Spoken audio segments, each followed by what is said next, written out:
Hello and welcome to Dice Masters United. I'm Spug. I'm Ben. I'm James. And I'm Peter. Coming up in this episode, our run-through of every single card in the Superman Kryptonite Crisis set reaches its conclusion. We'll be focusing on the basic action cards and the super rares. Which should you be hunting down? And we'll be hearing from Nick Wahle, head Dice Masters judge at this month's GenCon event, about what went down in Indianapolis. All that and more in the latest episode of Dice Masters United.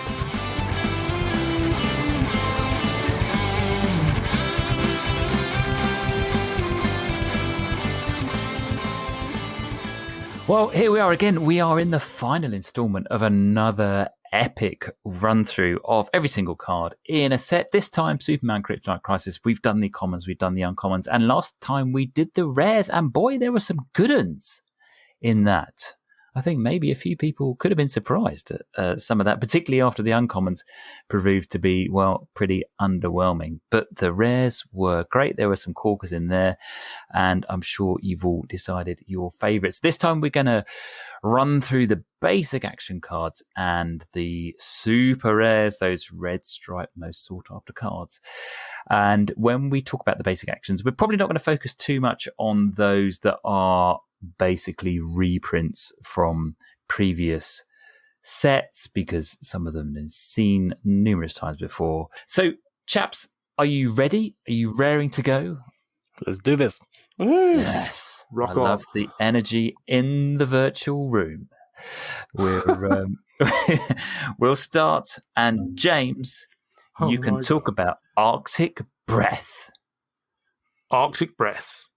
It's a 3-cost. Deal 1 damage to target character die. Put a stun token on a different target character die's card. And it has a global. Pay a fist. Target character die gets +1 attack. Pump global. Always useful. Dealing 1 damage. Pretty useful. And a stun token for a 3-cost.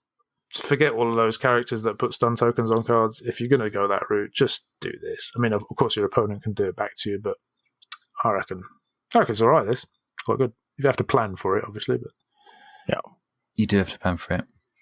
It's another pump global. Interestingly, there are 2 in basic actions in this set. They've both got the same fist pump global, with Too Big to Fly being the other one. I like this a lot better. I think this is quite good. Low-key, there's lots of attacking aggressive stuff, so being able to put a stun token on stuff is very useful. In draft, very, very good as well. Yes. I like it. Yes. Me too. And for the benefit of the listeners, the stun keyword, should we just explain what that is? Because token on that character card, and that character card can't attack or block unless basically there's no stun tokens. Yeah. And you can get rid of a stun token by paying any 2 energy. You can remove a stun token. But you can put multiple stun tokens on the same card. So if you can play multiple Arctic Breaths, you can stop. You make it really expensive for them to get any of their characters attacking or blocking. Yep. Yeah. Indeed. Yeah, pretty irritating, and could be, obviously the fact that when you get to use it, you can also KO a sidekick potentially at the same time, which can be useful. Yep. Yeah, all round, not too bad. All right, well, that was Arctic Breath. Ben, let's come to you with Banishment, which is a reprint, I believe. Tis 2-cost. Put target character die from your opponent's prep area into their use pile. Bit of an annoying effect. I'm not sure it's really worth 2, but if you need a 2-cost, you could do worse than this. Especially if you have Dark Phoenix, where they're carrying stuff and having stuff in their prep area fairly often. Yeah, irritating, but seen before, although not necessarily with the Dark Phoenix Global available at that point. So, is it originally from Dungeons and Dragons? Is it that Banishment? Yeah, they had yeah. Great. Yeah. Oh, yeah, that was a while ago then. Okay, Peter, Bold Last Stand. Yes, it's a 3-cost, and it says target character die with 1 attack or less gets +2 attack and +2 defense. If it doesn't attack this turn, KO it. And also says, as a global, pay a shield, target character die gets +2 defense. So the global is very good. Getting 2 defense buff for 1 shield. And the action is also pretty good. You can use it on a sidekick.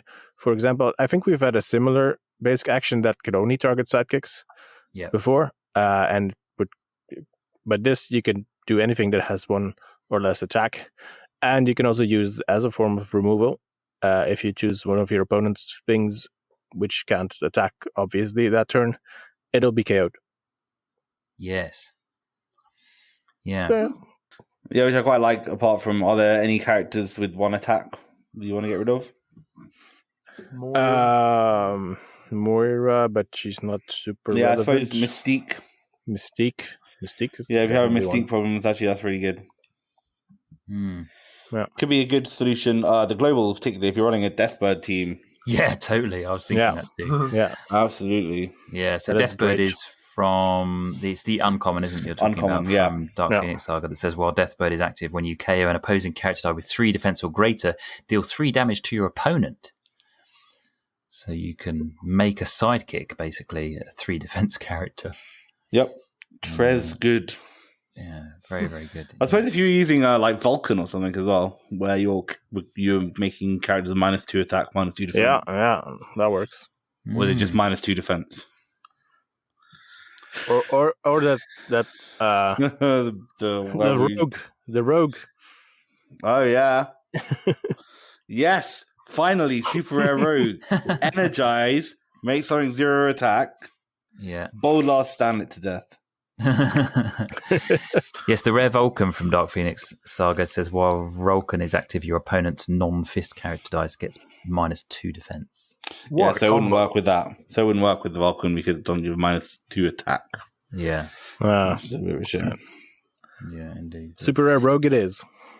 Yeah, it'll have to be. Okay, back to you, James, with call to action.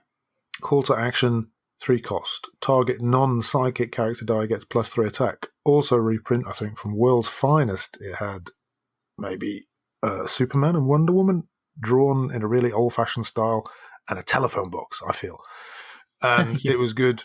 It was good for a combo with that Batman. I think that became unblockable.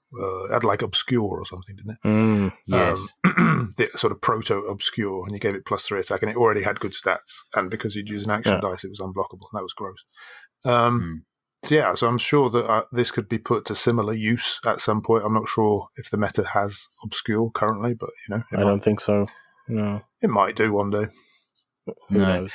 I mean, you could obviously use it in conjunction with that Storm that when fielded makes something with attack of 3 or less unblockable, and then you could give it +3, which would be nice. But +3 is quite a lot. There's not too many things that do +3. There's anger issues and this. Not many more. The Sinister Global, isn't it, I think? From Dark Phoenix. Does that give +3? I'm imagining that. One of his. Overcrushed, isn't it? Overcrushed, Deadly, 3, yeah. And something else. It's good. I think I like it with the uncommon Storm, where you can field the uncommon Storm and then make something with 3 attack unblockable. Which includes the Storm itself, and then you can buff it. That's what I was talking about. It's a nice little buff thing. Yeah. It's all right. It's all right. In draft. It's all right. Okay, well, Ben, it's over to you, and it is Daily Planet. Yes, Daily Planet is an interesting one. 4 cost, draw 2 dice, prep up to 2 of them, roll the remainder. We've seen very similar things. Candlekeep was the first one that came to my mind, where you can choose to prep or to roll. But in this case, you can, which is different from Candlekeep, you can roll 1 and prep 1. I think I would generally prep them both, probably. Yeah, depends. There's always the case. Basically, it's nice to have that flexibility. This is a common thing for a 4 cost. Is it worth the 1 extra on investigation, for example, to get that option to prep? Probably. Especially with the Thor global being around so much. That reduces the cost of actions. Yeah, I like it. Yeah. Yeah, me too. I always think that if you can, it's always going to be better if you get the chance to prep something, because you're going to get 2 chances to re-roll it to roll it on your next turn, rather than just one immediate chance where you might get an important character, then miss him, and then that's it for a while. You know, I've got a real aversion not only to that but also to basic action ramp. I don't like it. I don't know if it's fair or not. Because your opponent can get it? No, not for that reason. I just like, if you've got a global, I mean, okay, your opponent can use it as they can this, but you pay it and you get it. With this, you might get it and you might just miss it. Yeah. Yeah. You And hate you've the invested- generic energy. Yeah, I don't like that much. No. Mm. No. Yeah. I don't know. I don't think my aversion is necessarily fair, but I do have one. nonetheless. I mean, it's with logical. with Rare Mr. Sinister, the 2 generic isn't as bad. No. That's true. That's true. Yeah, that is true. Yeah, that is true. Okay, Peter. Feedback is the next one up, which is another reprint, isn't it? Indeed. It's a 3 cost. It says when an opposing character die is KO'd, deal 1 damage to its controller. So that It's could a be very pretty old fun card with from it. UXN. Yeah, could be pretty fun Uncanny with X-Men, wasn't it? something. Mm. Yeah, The skulls. Sorry, Peter. Yeah. could be pretty fun with range. Mm. Yes, Mm. Mm. it could indeed. Can I just say, I know it's a podcast, but the art on this is horrible. It's my least favorite art. Oof. Very strange. Is the proportions are all over the place. Which is funny because didn't you back in the day when we did art videos describe the earlier feedback as one of your favourites, or was that someone else? Was that Me, you? I Somebody think. did. It's That was definitely a Ben. good Ah, one. right. I love Yeah. the Sort of art Desert on of that one with Skulls, wasn't it? Desert of Skulls. Yeah. Yeah, super Yeah. cool. Nice. Yeah. But yes, obviously feedback, but obviously range didn't exist in the In UXM those days. days, no. No, feedback was interesting back in then, so I think it would probably be very interesting now. Yeah. There's not many ways to direct damage stuff. Your opponent, I mean, not many brilliant ways. So No, and if you use this in conjunction with the Batman, the rare Batman from this set, where it is opposing characters, though. The rare Batman is your character dice get KO'd. You're right, tempting yeah. them to feel psychics, and if they don't, then you crack on with Barry But then, if you use the common anti-monitor, you KO your sidekicks, and they have to KO their stuff, and everything does damage. Mm-hmm. That's actually pretty cool. That would be an interesting team. Yeah. So it might be an old card, but it's got new life, I think, breathed back into it in this current meta. So James, Fortress of Solitude, please. 3 cost. Choose 1. Target character die gets +3 attack, which is the same as call to action, except you can target a psychic.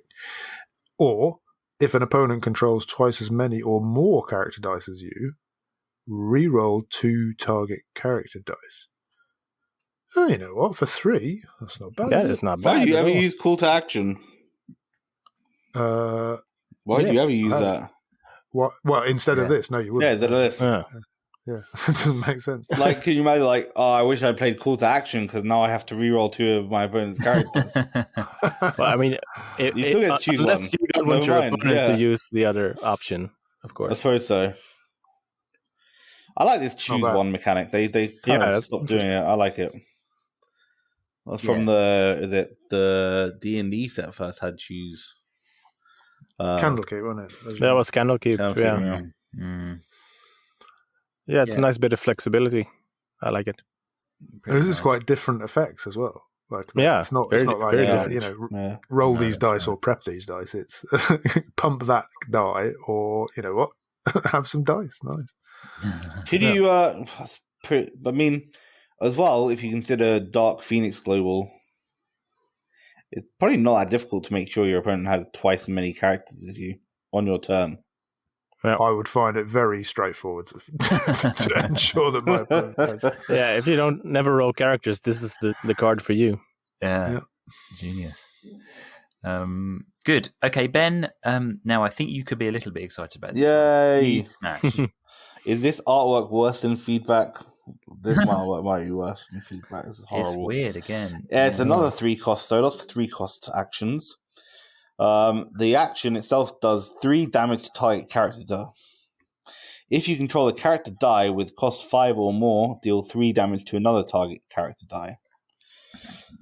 which is okay, not brilliant. 3 damage is not what it used to be, but it's still decent. And then But it has a global, which is very good. Pay 1 generic. Once per turn, draw a die from your bag, return it to your bag, or add it to your use pile. So this is a churn engine only, but it is a way to manipulate your bag on your opponent's turn, which is very useful. Yep. You obviously used to be on Create Food and Water. yes. And I'm surprised this has not made it onto one of my teams yet, although I decided today I found a place for it. It's very good with the Collector Global, which is make a Psychic. Oh, yeah. Because you always find that you have Psychics in your bag when you don't want them to be in your bag. You can use this to get a Psychic out of your bag and then make it into a Psychic using that Collector Global. I like it very much. I like the manipulation without giving you the obvious prep.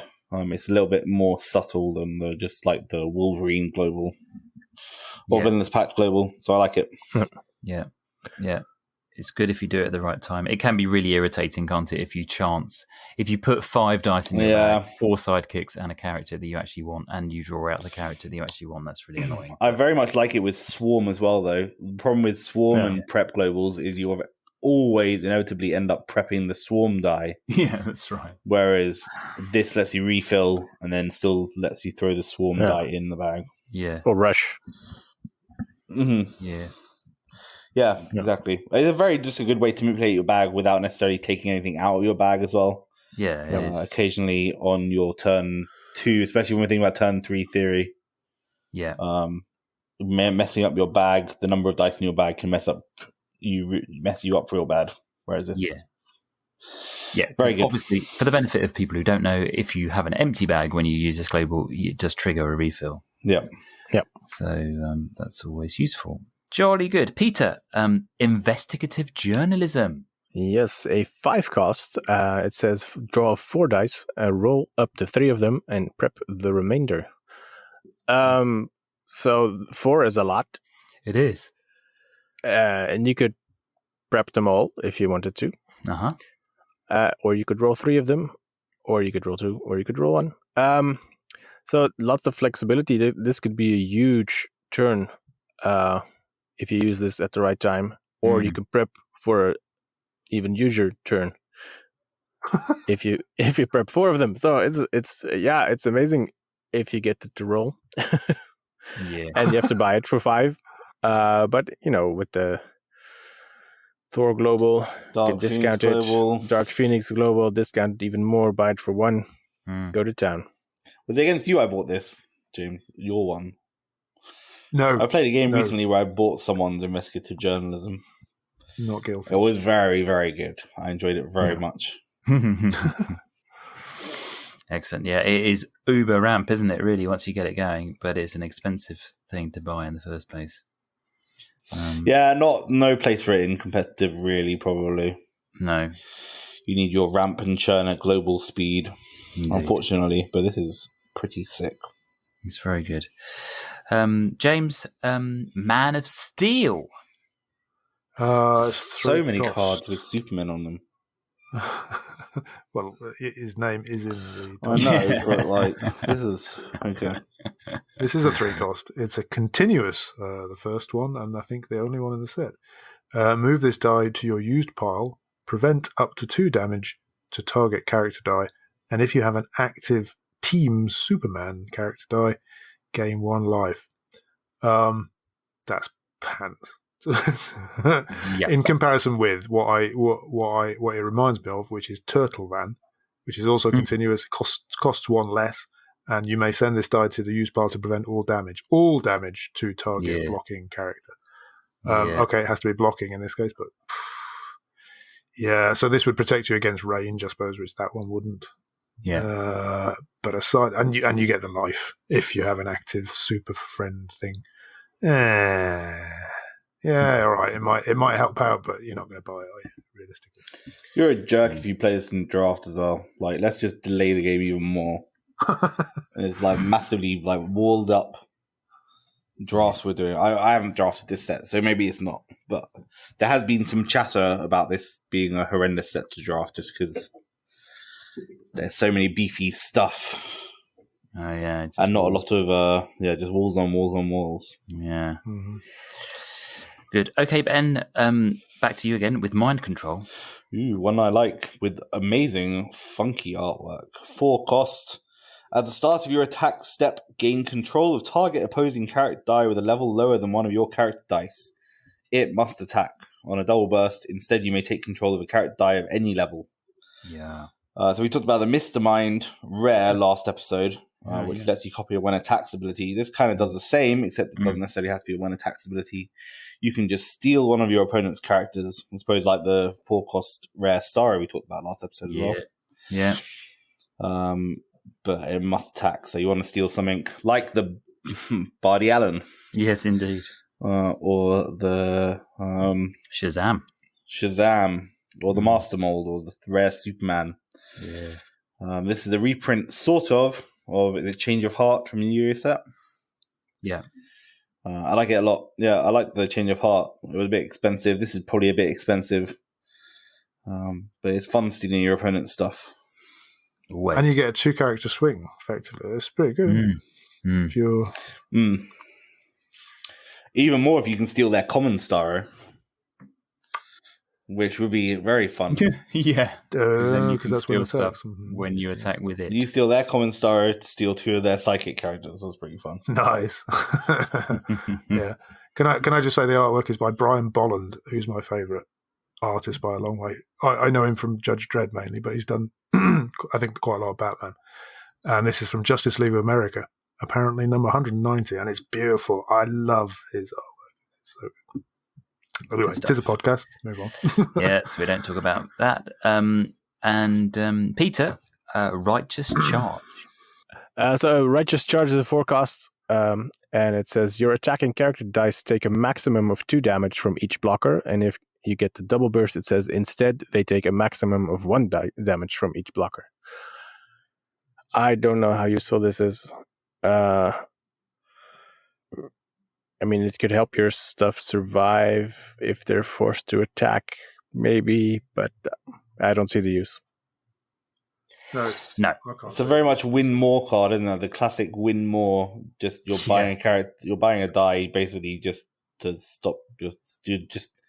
You already won the game if you're doing something like attacking with lots of characters. So do you need this extra bit? Next. I don't think that you do. So, James, let's come back to you with Throne Car. Yes, another Throne Car. reprint. Yeah, classic. Twice printed, maybe. No? Up to 2 target character dice in your field zone get +1 attack and overcrush until end of turn, and it's a 4-cost. Yeah, useful. No doubt about that. For sure. Is it? Is this one with full arts? Yes, it is. Yes. Back. That'd be cool. So, What are the other full art fatbacks? Banishment. Banishment. I think Daily Planet. Okay. Yeah. This one. it's good. We don't really need to say anymore. It's good. handy Yeah. to be able to give things overcrush. Always been good. I Two prefer items. anger issues. And I really like that one from the Turtles set that was just like there was you could give 1 die, maybe it was if it was the only one that was in your field, you could give it like +4 or something ridiculous. Anyway. Yeah, moving on. Yeah. And Ben, Too Big to Fly, yet another reprint. Yep. KO target character die with attack of 5 or greater has a pump fist global pay fist. Get +1 attack. With a 4-cost. Pump globals are useful. This will probably see some play. Has cool Superman artwork. Superman's on it again. But yeah, okay. Looks nice in foil. It's fine. The Crusher of Ultraman's Dreams. But that was a long time ago now. Yeah. So, Peter, Truce. Truce, it's 3 costs. It's also a reprint. Okay, up to 2 character dice you control. For each character die you control this way, you KO this way, your opponent must KO a character die they control. So yeah, you can KO up to 2 things of yours, and then your opponent has to do the same. Can be useful if you need KO triggers, but with the Dark Phoenix Global, probably better. Well, More funnily enough, reliable. I've just to illustrate this card is not as useful as it could be. I was playing a game, and I bought this when my opponent only had Master Mold tokens out. Mm. So I was like, okay, at least I can carry 2 of my psychics. They have to carry 2 of their Master Mold tokens. And by the time this came round, they had about 5 psychics in the field. I was like, well, okay. Yeah, but all the sidekick fielding options we have. Yeah. And then you're giving them easy way maybe to KO something they want to KO. Yep. It's okay. Sure, it's fine. If there's no good KO triggers, and then if there are, you're just going to use Dark Phoenix Global. So Yeah, for sure. Okay, well, let's round it off, shall we, with vulnerability. James. Oh, I just want to tell you about Cowabunga. This is the basic action that I've just been looking for. If you have exactly 1 character die in the field zone, it gets +4 attack and overcrush. That's cool. Sorry, that was from the Turtles, the original Turtles? Yes, the original Turtles, not from the one that we're talking about at all. But Not luckily, at all. I do have another tab open. Vulnerability is a 3-cost. Choose an opposing character. If you damage target character die this turn, that's presumably the one that you chose, although it's not entirely clear. KO it and prep a die from your bag.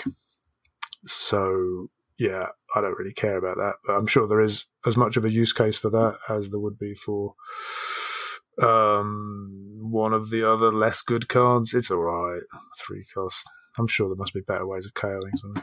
this card was really good with the blue dragon that used to do damage to everything when you played an action. Mm. Oh, yeah. Played it and then automatically KO something and then prep a die. Yeah. You know what card they should bring back? Crush Card Virus. That was a way better version of Truce. Oh, you liked that, didn't you? Yeah, you used to use that a lot. The old Yu-Gi-Oh, wasn't it? Because you What did carried it do? it was basically Truce, but you carried one of your things and you chose what of their things you carried. Yeah, that's better.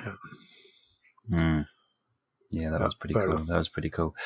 All right, well, that is all of the basic actions rounded up in one, well, fairly quick run through. Shall we move on to the red stripes? Oh, I know, the creme de la creme, quite possibly, or The maybe not. foamy We will topping see. of Red Stripe. Yeah.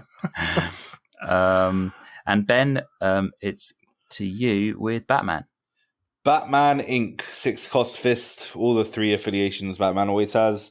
Same stats and same global as Batman always has. While Batman is active, your psychic dice get +2 attack, which is similar to the General Zod. Yep. Yeah, very good ability. When Batman attacks, swap a psychic dice in your field zone with a Robin die in your prep area or use pile. Wow, I mean, if you have that Robin out that gives Batman recruit Robin, then you could get 2 Robins out. Wow. Yeah, this is okay. The +2 attack on your psychics is pretty gross. Yeah, it's good. Yeah, that's nice. You know what I'm But saying? if you swap out a sidekick for a Robin, it's not that much of an upgrade attack No, not on wise. stat Yeah, wise, that's true. Yeah. Well, especially it's not even because the psychic No. would have 3 attack. The Robin only has 2 attack.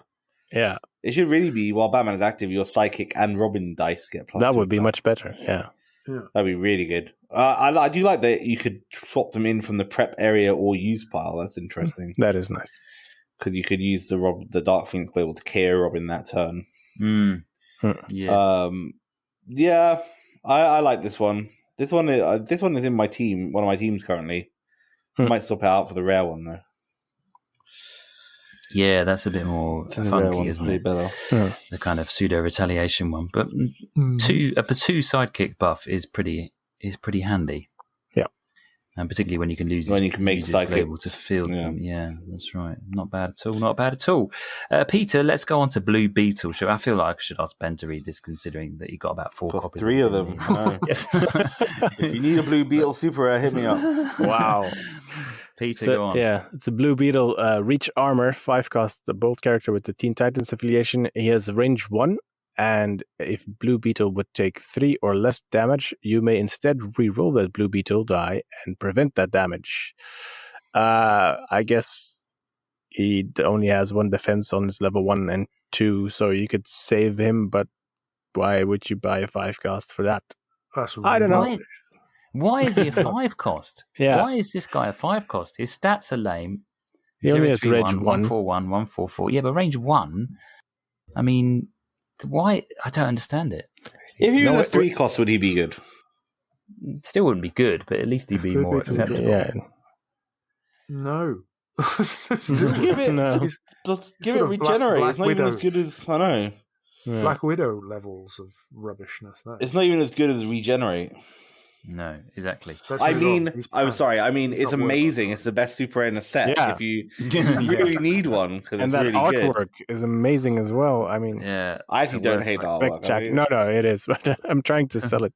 so, I mean, beautiful. Teen Titan, the only Teen Titan suit. I know that's not even true. There's several Teen Titan super rares.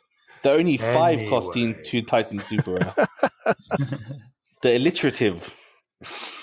Doomsday, please, James. Unlimited stamina 5 cost bolt with a villain affiliation. When Doomsday is KO'd, you may spin him to any energy phase. Does that mean when he would be KO'd? Or he is actually KO'd? And where does the energy go? To your reserve? From prep or from the field? I don't really understand. Nobody's going to buy that. It's got the same attack, the force attack global. Can we just move on to Harley Quinn, which is much more interesting? Yeah. We can. I mean, I assume that, as you say, you spin him to an energy and then he goes to your reserve. Because Well, otherwise, machines. what would be the point? Yeah. Yeah. But I think there might be a moment between something being KO'd and it moving to prep. I think we usually play KO as moving it from the field to prep, but that's not actually the act of KOing. There's KOing and then there's moving to prep, maybe. But I don't really care. I'm sorry if you pulled this in your draft packs, and let's move on. It's such a shame though, because this could be. I know. I always go on. Sorry, but you effectively can KO this for the Dark Phoenix, and then suddenly gain 2 energy. Yeah, but it's a 5 cost. I know it's 5 cost. But yeah, too expensive. Ben, Harley Quinn, please. Okay, Harley Quinn, Gang of Harleys, 5 cost mask. While Harley Quinn is active, your psychic dice gain +1 attack, +1 defense. And your psychic characters also gain the ability, when fielded, deal 2 damage to target character die. So psychics are 2 attack, 2 defense, and then when they field, they deal 2 damage to a target character. Very good. Yes, Yeah. A nice psychic rushy type team. Yeah. Especially paired with the Batman or the General Zod that gives your psychics another +2 attack. Whoa, yeah. Suddenly talking a very threatening removal form. Yeah, or even the front line that makes unblockable stuff. Or the front line, yeah. Yeah. But I mean, the good thing about this as well, though, is that if you have this out, you suddenly have a way to deal 2 damage to your opponent's characters on their turn, because you can use the Miss Sinister Global, for example, to make a bunch of sidekicks. So you have some pre-attack step removal on your opponent's turn, which is very useful. Always good. Dangerous card, yeah. Yeah, she's extremely good. Pairs well 5 with cost. Thor. Indeed it does, yeah, although a 5 cost and a 6 cost. Video upcoming, I think. I'm not sure that one's out yet. Oh. It will be by the time you watch this. Yeah. By the time you listen to this, you will have watched that. Seen it in action. Excellent. Yes, she's very good indeed. Peter, Hawk Girl. Yes, we have Hawkgirl, reincarnated knowledge, 3 cost mask character with the Justice League affiliation, and she has Energize. Field a Hawkgirl character die from your use pile at level 1. At level 1, and what stats do you get at level 1? An amazing 0, 2, 2. No, that's so great. And the timing is so awkward because you need to have one in your use pile at the start of your turn when you roll the Hawkgirl. Why? Next. Rubbish. Okay, we won't dally on. This would be a Hawkgirl. sick 1 coster. Yeah, sure. Even then, it's still awkward. Still weird timing. Yeah. Still awkward. So, James, please read us Jimmy Olsen. Jimmy Olsen, Knack for Trouble, 2 cost fist with a Team Superman affiliation. When Jimmy Olsen is KO'd, you can prep a non-Jimmy Olsen Super Friends die from your used pile. And he has the same global. Pay a shield, the first character you field this turn is free to field. That's pretty good, isn't it? if you want to build, it's not as good as the old Super Jimmy, I guess. No. But, it's not bad for a 2-cost on a Super Friends team in light of the Dark Phoenix Global on-demand KO. That's pretty okay. Yeah. Like it. It's all right. I mean, it's not my favourite card, but it's perfectly useful. Yeah, it's a very similar effect actually that was on one of the older Superman, from the Superman and Wonder Woman team pack, that says when Jimmy Olsen is KO'd, you may prep a Superman or Supergirl character die in your use pile. That was a 2-cost. This that was sort of overshadowed by the one that gave Reduced a cost the reduction cost and a fielding reduction. Yeah, which was way better. But that was a 2-cost back in the day. And this one is pretty nice. And because there's so many Super Friends now, relatively speaking, there were fewer of them then. You're almost guaranteed to have one of them in your pile, no matter what team you're playing. No. Yeah. And if you want to pair it with like that, well, the Supergirl, obviously the common Supergirl, isn't it, that gives your opponent that has the mad one. stats, but buffs your opponent's sidekicks. But good way to make sure that rare early. Superman stays in rotation, because that rare Superman is a one attack ability. Yeah, exactly. Yeah, he's really handy. He fits very nicely, doesn't he, in a Super Friends team? Yep. Let's push on. Yeah, all right. Good. I'm tempted by the Joker, but I won't jump into the Joker. Ben, I will ask you to do Lois Lane. Lois Lane, world-famous investigative journalist, 2-cost fist. While Lois Lane is active once per turn, you may field a character die for free. Lois Lane can't be targeted by opposing action dice. Has a global, pay a shield to prevent 1 damage to target character die or player. Shenanigans E Global, reprint of an old one from, what was the person's name? Peter, you remember? What was her name? Samantha Wilson? Samantha Wilson, thank you. Yes. Yeah. Very good global, and lots of different things can occur with that global. But also the main ability itself is pretty good. Great Lois Lane stats, and just field a character for free. Exclusive to you on a 2-cost. Can't get better than that, really. No, start buying your tombstones with the 4 cards. Nice. I mean, the Jimmy Olsen global and the Robin global are really useful, but you do give that to your opponent as well. Yeah. True. With a master mold as well, like. What do you think they were thinking of when they said she can't be targeted by opposing action dice? I just can't even think what you might be wanting to stop with that. That was really. Probably something that deals 1 damage, the Arctic Breath could kill her on level 1. The Kryptonite's not great, is it? The one that deals 3 damage and then 3 damage with the cake global on it. Oddly specific ability, but anyway, she's good. Yeah. She's good, and we pulled a nice bonus. We did, and as we did with the next card, Peter, Mary Shazam. Yes, World War III. While she's 5-cost bolt character with the Mystics affiliation, and while Mary Shazam is active, when you spend an energy, she gets +1 attack. And while Mary Shazam's attack is 10 or greater, she gains Overcrush. And while her attack is 12 or greater, she can't be rerolled or spun to another phase by opposing effects. So this could get out of hand really quickly, because she starts off at a 4, 5, 6 attack, and then you spend some energy to buy something, to use some globals, and all of a sudden she's a monster. She sure is. And basically every time you spend 1 energy on a pump global that targets her, you pump her for 2. She gets 2, so she can get to 10.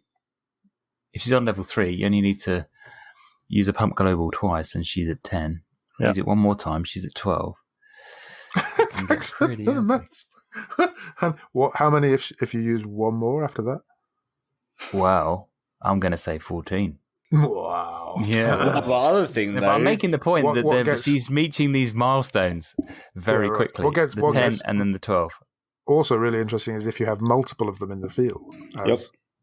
As in the game I played against Ben, and you need a whiteboard to work out Yeah, that gets very complicated. Well, yeah, because if you pump one of the Mary Shazams, that one gets 2, and the other Mary Shazam gets 1. Yeah, that's right. Yeah, people are going to have to start to have counter dice, aren't they, on hand? Yeah. That can measure what kind of pump people have got. And, it's going to get complicated. But this is really, really good. I mean, is potentially the best super rare in the set? Could it be? Offensively, yeah. Spoilers. For sure. I think, yes. I think I prefer maybe the lowest lane. Do you? Wow. I think so. But this is stronger. This is probably stronger. It's a lot of fun, if nothing else. It's a lot of fun. And she's not, at a 5 cost, she's very affordable. Yeah. She's the best win condition super rare.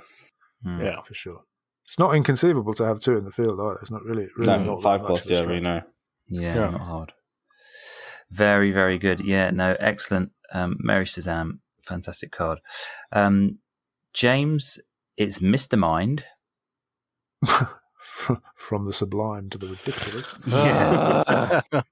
Foe to the Magic Lands. 2 cost mask, mystics, villain. When Mr. Mind deals combat damage to your opponent, like he ever will, you may put that Mr. Mind die into your reserve pool on an energy phase.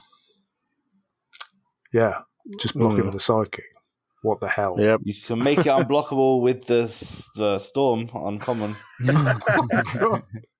What a waste. Value. Danny said there was something good about this, but I forget what it was. Well, it's just basically you're guaranteed a mask source. Oh, because it was for the Batman Global, right? Or yeah. Something like that. Yeah, for Batman Global. Because if you roll it on masks, then you get masked. If you roll it on character face, you attack with it. Basically, if your opponent blocks with it, it goes to the prep area for next turn. If it goes through, then it's masks. Yeah, okay. Sure. But then you might have to pay 2 to field it. Yikes. So terrible. Nobody wants to do that. Stick to the rare, none of the other ones. Yeah. No. Then let's move on to Robin, shall we? This is another contender. Flying Grayson, 3 cost shield, Teen Titan, Bat Family.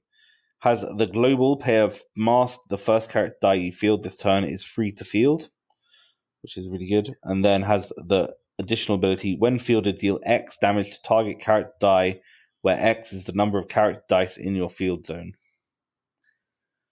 So it's just another removal tool when fielded, way better than the rare, the rare Wally West we talked about last time? Yes. And also probably better than the Rocket Raccoon. When fielded, deal his attack. So yeah, it's really good. You can easily get a good amount of characters up. He's just a removal tool on top of a really good global anyway. I like this one. I've got an idea for this one. The Awaken Collector. Which you can use to field a die costing 3 or less. 3 or less. Not very many. Not very many good 3 costs, and this is probably the best of them. And you can do it off turn. And because that's got the global fielding psychics, you might actually have a field. I like that. That's very true. Nice. That's very intriguing. Yeah, I don't think I have one of these. I would like to get one of these. Yeah, for sure. I'd like one too, please. Send us all the super rares. Thank you. Exactly. Yes, please. Could you send us all, please? I would especially like some Blue Beetles. More than enough of those to go around. Okay, Peter, it's up. Starfire is up next, please. Yes, Princess Coriander, 5 cost, bold character with a Teen Titans affiliation. She has range 3 and recruit a Teen Titan character die. And she also has a global pay a shield once per turn. If you purchase the die this turn, prep a die from your bag. So we've seen this before, the global, first on the promo Robin and then on Lalandra. The global's good. Range 3 is good. Recruit still not good. Is it worth it for a 5 cost? I don't know. No. Probably not. Definitely not. Not with those stats. No, so just save up for Shazam. Yeah, you can buy a Shazam or a Mary Shazam. Yeah. But Mary Shazam, exact same cost, so much better. Yeah. But even if you want the global, right, the 3-cost Lilandra, or even the 5-cost Lilandra have it. I don't remember what Only the Lilandras 3 have maybe. to, But only the 3-cost. Hmm. But that I one think- has similar stats. yeah, but not range 3. I know, But still, just it's but- not worth it. Not at all. Not at all. No. Okay. James Supergirl. Gal of Tomorrow. While Supergirl is active, she's a 6-cost shield with a Super Friends affiliation. I prefer Super Friends. I don't like Team Superman either. Yeah.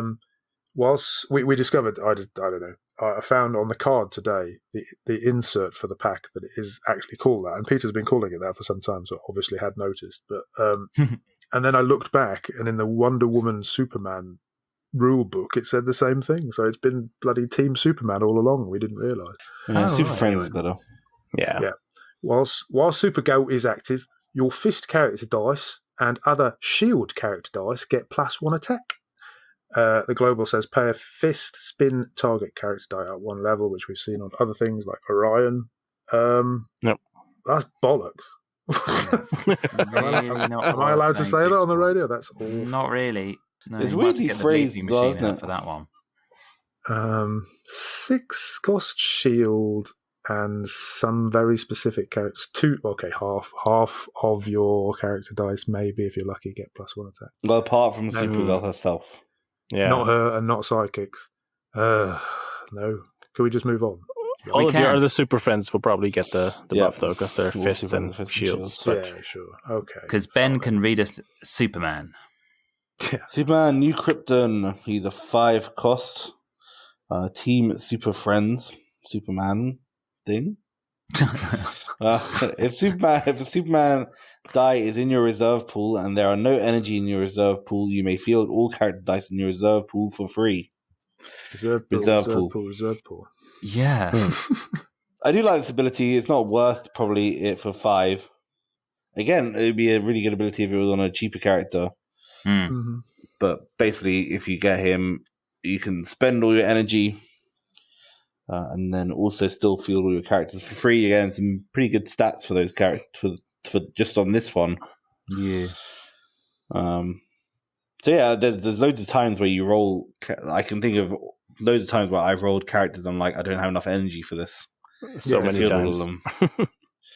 So this is a nice way around that. I just don't know if it's worth the 5 in competitive. I think it'd be a fun one to mess around with casually. Yeah, indeed.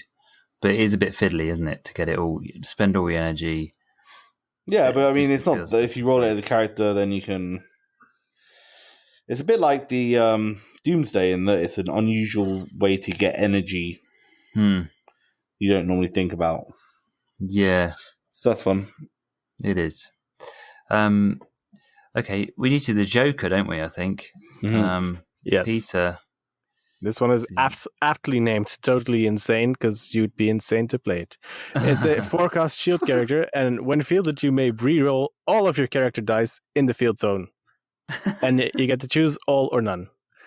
So All of your character dice. all only. of your own character dice, yes. So unless you're very desperate for some energized triggers, I don't see why you would ever do this. Isn't that That's like sort of insanity. orbital strike without any of the fun? exactly. Yeah. You're not dealing any damage, you're just annihilating your field for no reason.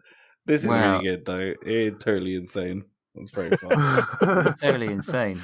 Oh, he I also mean- has the global, but it's the only reason to play this card. I mean, this is. I mean, seriously, I don't want to be too kind of crude about it, but if some cards are a bit like shooting yourself in the foot, this is like taking a shotgun to your mouth, isn't it? I mean, it's why would you want to do this? Dan, you say that. There must But- be a reason. There definitely will be people who will be like, you know what? That one piece is very strange, but will work for this thing. Oh yeah, people will definitely build around For it, and some very strange they'll have some thing. fun. It's way better than just, when fielded deal yourself 2 damage, because that's just like also shooting yourself in the foot. This when we're is totally talking- insane. It's well when named. When we're talking about competitive Dice Masters, it ain't going to be anywhere near any of that. is No. it? Very thematic. Very You know what? It would be good if everything you rolled if your characters went back to reserve pool, you know what I mean? Yes. The thing is, when you reroll characters as characters, they just stay where they are. Yeah, yeah. Yeah. If this was a way to kind of reset. Yeah. Very peculiar. But we're on to our penultimate card, James, and it's over to you with Wally West. I've got Wally again. Yeah. Wally West, Speed Force Conduit. 4-cost fist with a Teen Titans affiliation. While Wally West is active, a lot of W's there, you get a second attack step during your turn. Only Wally West character dice can attack during your second attack step. There's been a fair amount of chatter about this, but it leaves me cold, quite frankly. The previous character we had, Captain Marvel, that had a second. The only other character that had a second attack step hardly saw any play, but was definitely a bit more interesting than this back in the day. But I don't know. Can you do? I'm sure somebody will come up with something, but I can't. I mean, the thing was that was a 7 cost, right? Yes, this is only a 4 cost. Yeah. It gives you 2 global windows, which is very interesting. Don't know what you can do with it, but I mean, it's essentially if you can clear out if you have something like Shazam. Yeah, then it gets interesting because then you attack with a sidekick first, and then you attack with a bunch of Wally Wests after into a clear field. But you would have to have a bunch of Wally West, and they do. Yeah, you would have to. Yes. Well, I mean, theoretically, you could just do it multiple times, but yes, ideally, you want it in a big. With a thing like this, you want to do it in a big chunk, don't you?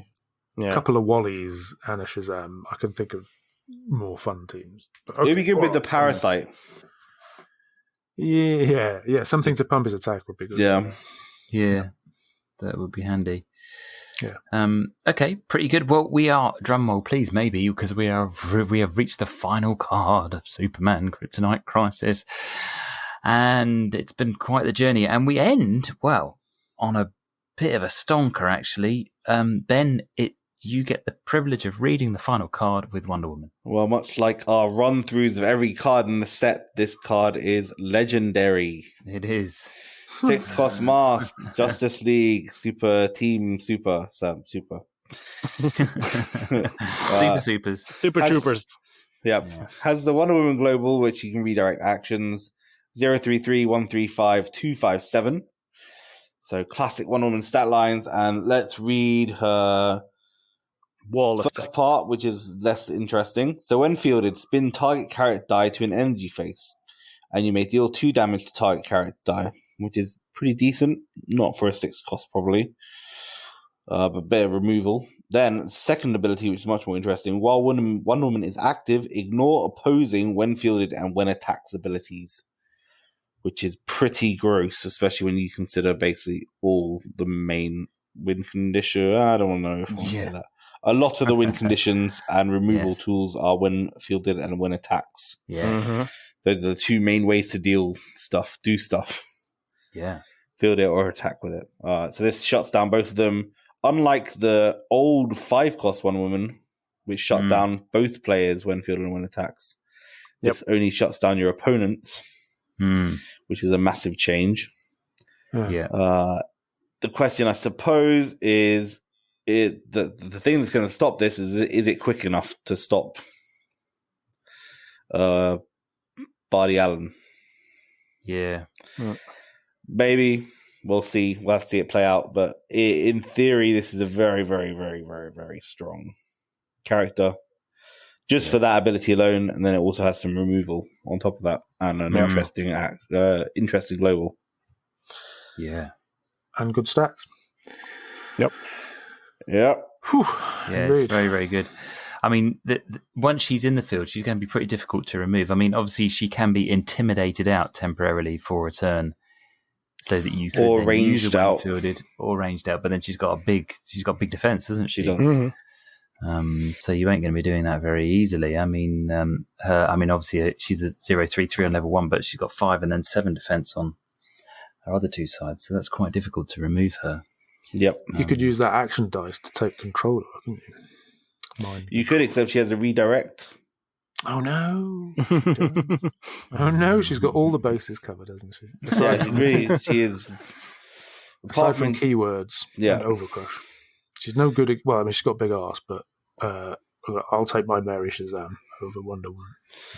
Yeah, it's an interesting debate. I mean, this is a defensive piece. Is it worthwhile spending 6 on a defensive piece? Traditionally, no. But this is pretty good, in fairness. This is very strong. Yeah. Yeah, this shuts down a lot of stuff. Mm-hmm. I think you'd have to build your team with this in mind. The Intimidate as well, there's no real... The Tombstone's arguably the best Intimidate we have. Yeah, well, I mean, there's no cheap... we had Gazer previously, but the cheapest Intimidator now is 4. Yeah. With Tombstone or Blob, or the Spider-Man from Infinity Gauntlet, but he can only intimidate some characters, so he can't remove her. No. So yeah, it's she's going to be very appealing for control players who just want to. I wonder if she just is a distraction global away from being really strong. Like, you need that other piece, as a defensive piece, to make her shut down your opponent completely. Yeah. Because I mean, yes, she's great, but she doesn't stop a bunch of sidekicks who are pumped up. No. That's right. Yeah. Indeed. Yeah, and with the meta swinging more towards combat damage. But then obviously Bardi Allen is the kind of the ultimate in combat damage now, isn't he? We think, with his mega buff. Yep, she stops that. But she stops it, exactly. Yeah. Doesn't stop the Shazam family, though. Nope. She doesn't. No, she doesn't. So that's cool. So yeah, she's what a card to finish on. She's a bit of a Swiss Army knife in terms of the different things she can do and the different things that she deals with. What's everybody picking as their favourite super rare from this particular set? Ben, what are you going for? You were going to ask me first. I assume James is going to choose Mary Shazam.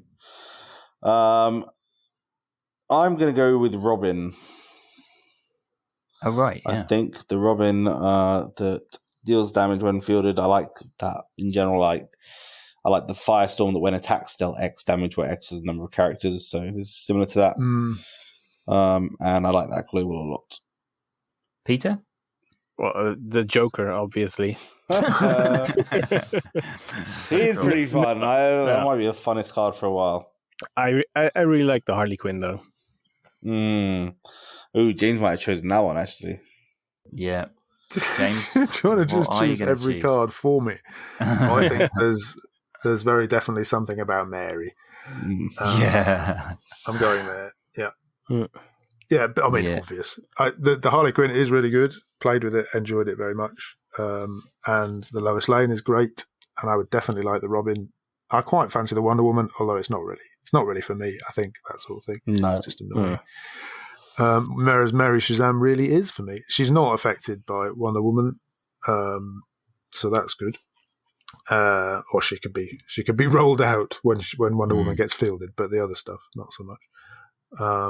And yes, couple or three beasts. Is it the common beasts or the rare beasts? I think from Dark Phoenix for lots of fists.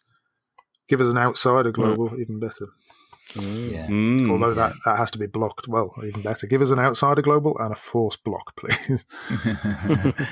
Yeah. I mean, I think I might. I mean, I think Mary Shazam is great. I kind of like the idea of Harley Quinn buffing your sidekicks. Always a lot of fun if you can get some sidekicks getting bigger than they would otherwise be. So I think maybe I might plump for that. But I think overall, Mary Shazam is the strongest. Wally West? Shout out for Wally West. That's interesting. No. Second attack step. Not bad, but not so much, I don't think. Well, what's your favourite? We're at the end of our review. What would you, the listeners, pick out as your favourite of these super rare cards? Do let us know. And if there's anything that we've missed in terms of stuff that we haven't raised from any of these cards, then do drop us a line using the contact details at the end of the show. Otherwise, we will move on to our next segment.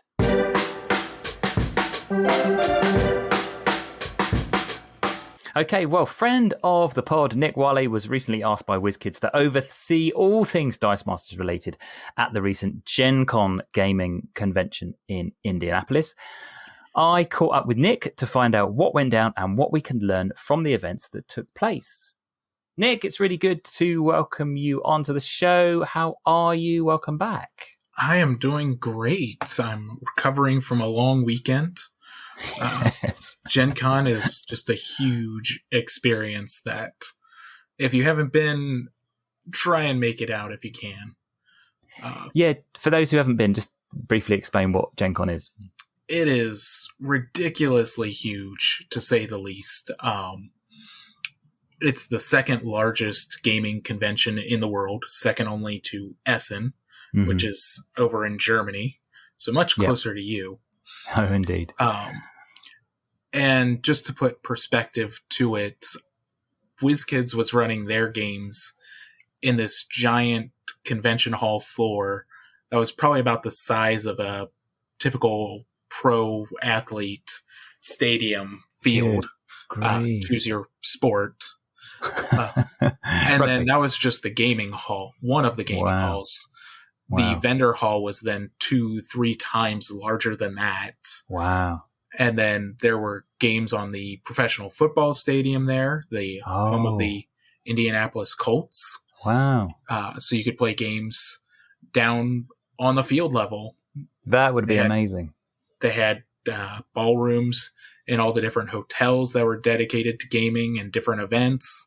Wow. And it's just huge and unreal at times. A weekend of all gaming and no sleeping, I should imagine, for quite a lot of people. So what was going on from a Dice Masters perspective? So for Dice Masters events, we were running 4 scheduled events a day. At 11 o'clock, we would do a constructed event. Mm-hmm. Then at 1, 2, and 3 were the drafts. Right. And the drafts were widely popular. We had full tables there. The constructed events, I think, suffered from the fact that GenCon is just big. I see. It is huge, and it's really the place to go to if you're trying to pick up, say, new games and see what's the hotness in the board gaming world, the board game hobby. Yeah. Or if someone is putting on a huge tournament, you can do that too. So I just don't think the constructed events really kept up in competition that way. I see. But there was still a turnout. One of the days, the largest day, we had 4 players. Mm-hmm. And for the most part, there were 4 very different teams. Oh, yeah. And so one person was playing a Master Mold team with Control. Pip, Typhoid Mary, Drax. Oh. And this person was registered for all of the constructed days. And so when there were odd numbers, I would fill in and play against him. Okay. But it was interesting to see kind of a progression because he changed and made tweaks throughout the week where early on he was kind of building up all the different control pieces first. Yeah. And it was really slow. And I think at time in one of the games, he didn't even get to Master Mold. Mm-hmm. Then meanwhile, I was playing a Master Mold team as well. And I was already winning before he had purchased his. Oh, I see. Yeah. And so he changed up the strategy and put in a turn 1 prep. And this is where I think it was interesting. I had the idea of I'll buy Harley Quinn first and then use Sinister Global on the opponent's turn.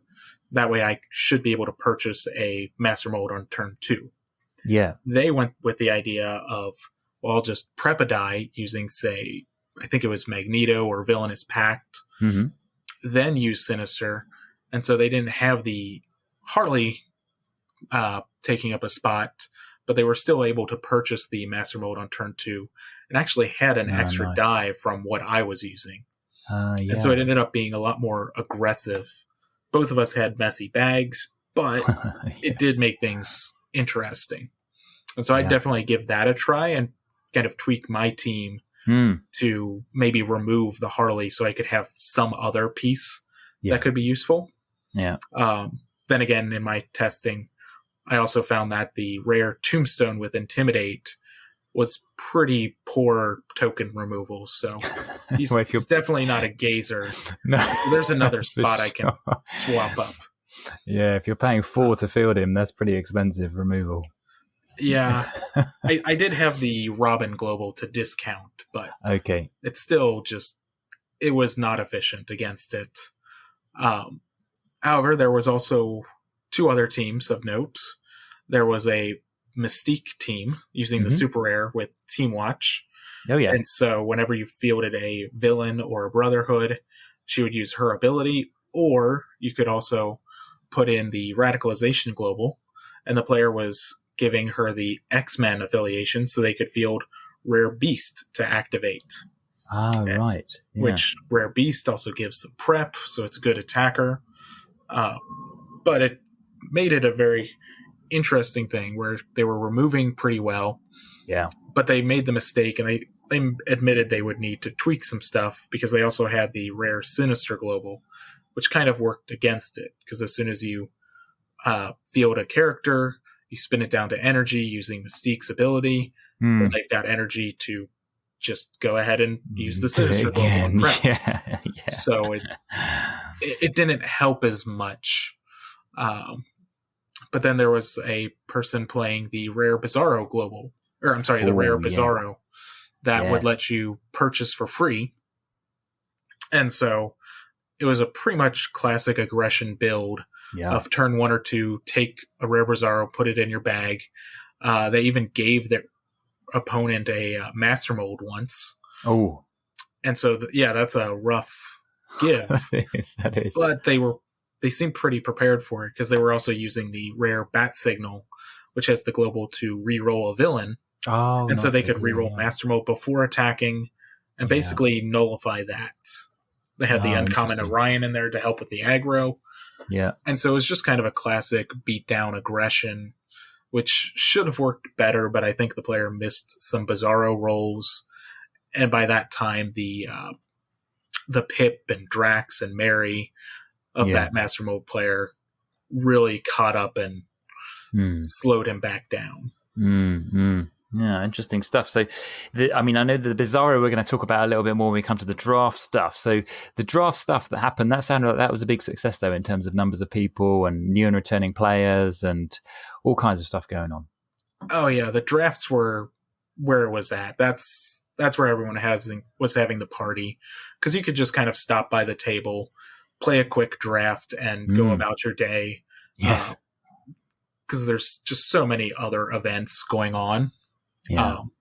Personally, I think if you went to GenCon and all you did was play in every single Dice Masters event, you maybe didn't get your money's worth, because there's just so much other stuff you could do at GenCon. Yeah. Like go explore, find new things in the hobby. Yeah. But the drafts were popping. There were pretty much 6 or 8 players every single draft. Oh, nice. Jimmy and I filled in a couple of times. And if I have to. Yeah, if I have to. Oh, no.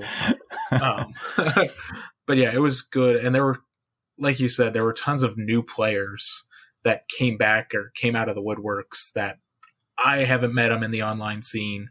They were introduced and told that there was online scenes. Yeah.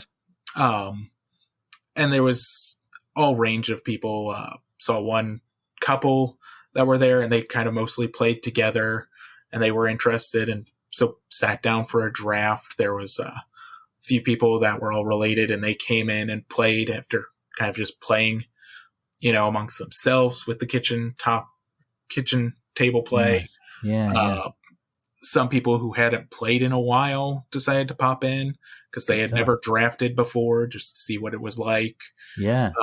Even a few returning players from a previous podcast that you'll hear about in some of the other groups. Ooh. So I'll leave that mystery up for other groups. Okay.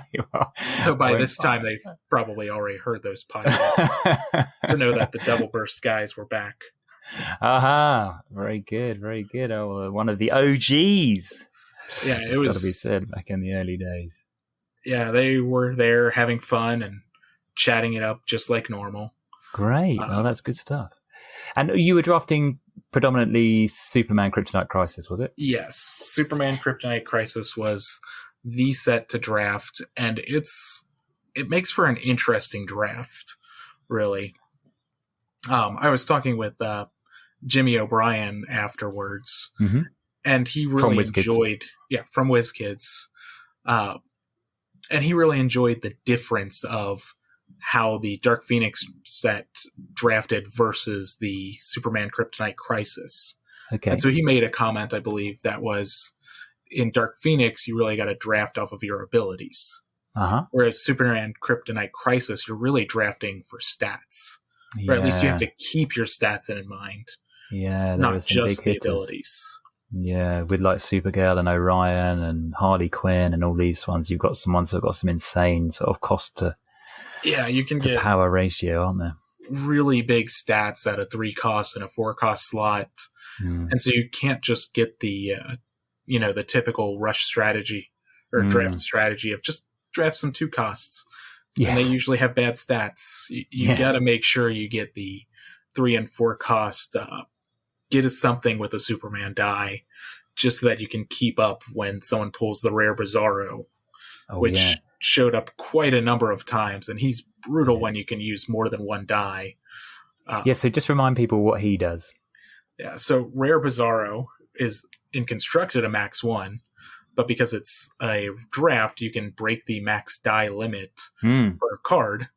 And so I saw one person come up with 6 Bizarro dice, which has the ability that once per turn, and they ruled it to be on your main step, you can purchase, or rather place a Bizarro die in your bag, and then your opponent gets to put a die of their choice into their used pile. So it's just a free purchase for what would have been a 5 cost with almost Superman stats, slightly different.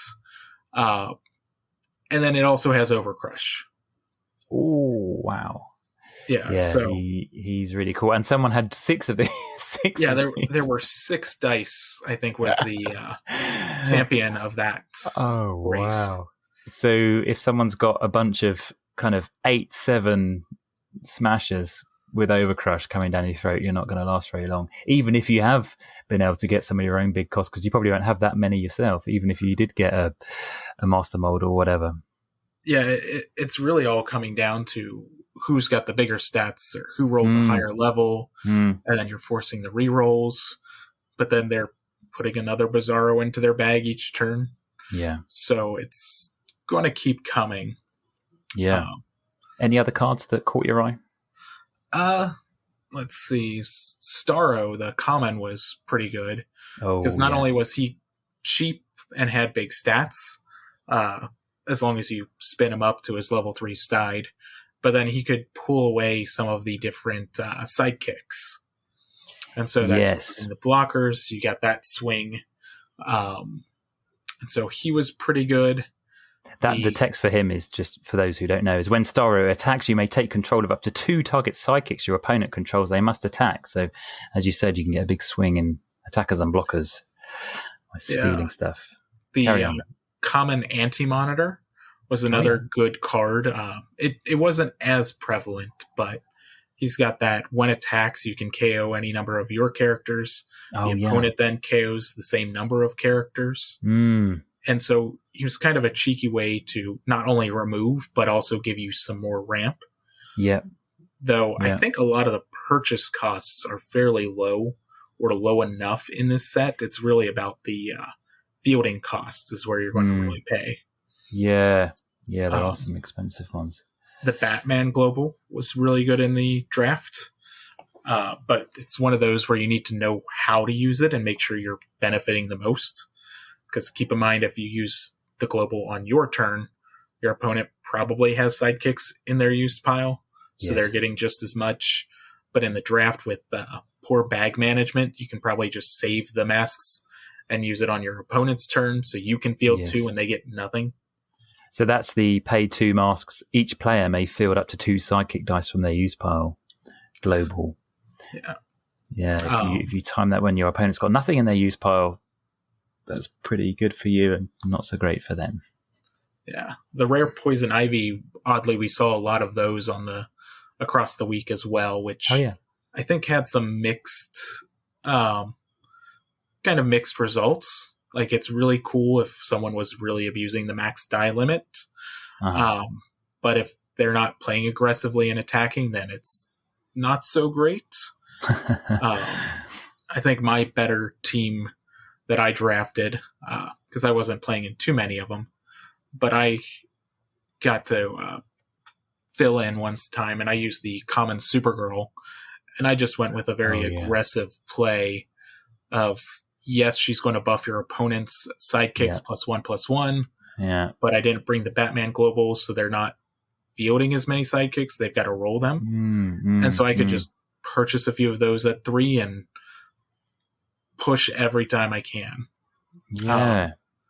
I also had the rare Big Barda, which when she attacks, she gets +1 attack per attacker.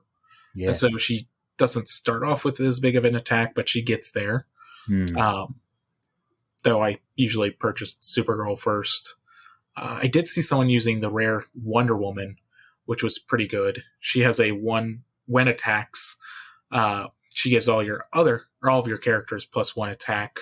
So she kind of spreads out the attack rather than being one big heavy hitter. I see. Yeah. And so there was certainly some interesting cards being played. I think my one flop on the draft team was trying to use the uncommon bat signal, which it's an action that would give 3 of your characters range 1. And then if you got the double burst, you could give them all ranged 1.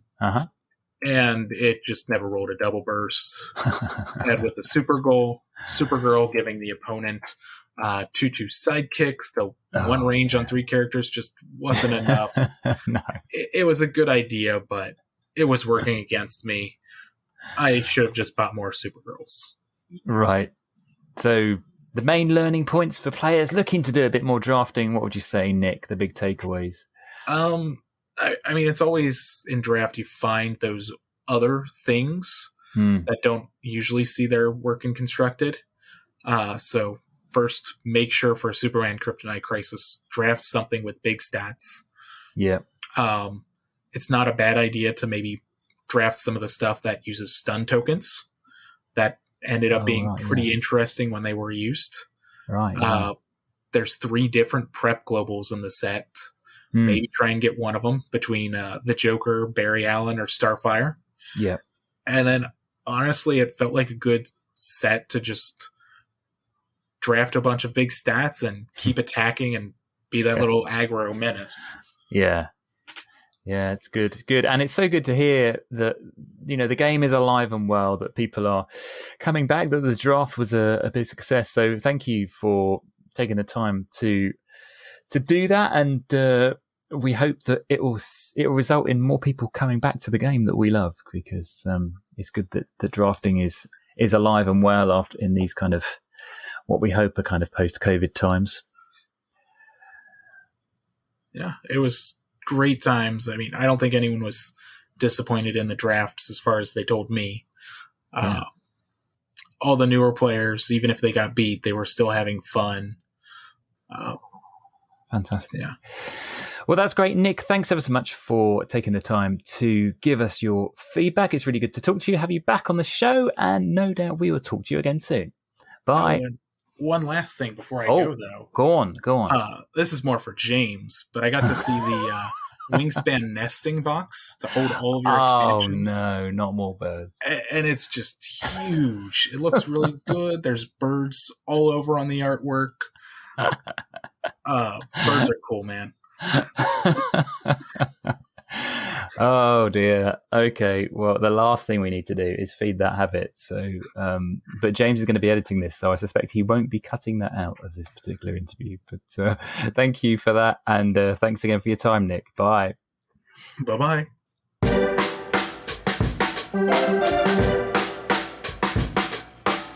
Okay, so there's just a little bit of AOB to round up before we finish. The big thing to mention, if you're free this coming Saturday, don't forget it's Dice Fight XL, an online tournament It's a modern mashup. James, what's going on? It's modern. It's competitively red. It's basically the 3 sets, one of which we've been talking about in some detail: Infinity Gauntlet, Dark Phoenix Saga, and Superman Kryptonite Crisis. The new modern, fully competitive, no holes barred. Have at it. Come and join us and see some competitive teams. Let's see what the meta looks like. Yeah, pre-Worlds practice. Exactly. Yeah, it could be a very good chance to get your competitive rocks on before US Nats and Worlds in the middle of September. It's just a few short weeks away. So do get involved. We'll put a link in the show notes to all the details. There's a challenge page where you can sign up. There's no fee. So it's totally free. All you need is a webcam and a link to the server, and you can get involved with the action. We think it's going to be kicking off. Is it 5 p.m.? 5 p.m. my time. Your time. Your time, okay. I think that's what it is. So, there's a web page. I'll put the link in the show notes. And there's a little time buddy that should, I think, successfully work out what that start time is in your time zone. Excellent. And let's not forget that Dice Fight itself continues to roll on every Thursday evening if you're free. It's 9 p.m. UK time, 10 p.m. Central European time. It's a 3-round, usually very friendly tournament. I say usually very friendly because I mean that it's not normally ultra competitive. It's just fun. If you want to play some Dice Masters with some different themes, then do get involved with that. Again, we'll put the link to the server in the show notes. So if you're free on a Thursday evening and you want to play a bit of Dice Masters, you can get involved in that. I suspect this Thursday coming, as this comes out, might be practice for Dice Fight XL. So it won't it might be a bit competitive this week. Yeah, indeed. Yeah. Other than that, if you want to drop us a line for anything that you've heard in this show or any other show, James, what's the best email address to use? It's hello@dmunited.eu. Lovely stuff. And it would be great to hear from you, and we might read out your correspondence in a future episode. Otherwise, if you've enjoyed being with us, it's great to have your company. Do leave us a review, don't forget to subscribe using your favorite podcast app so you can be the first to know when a new episode's dropped. But until next time, we'll say goodbye. Bye, little old lady. Okay, bye. Bye-bye.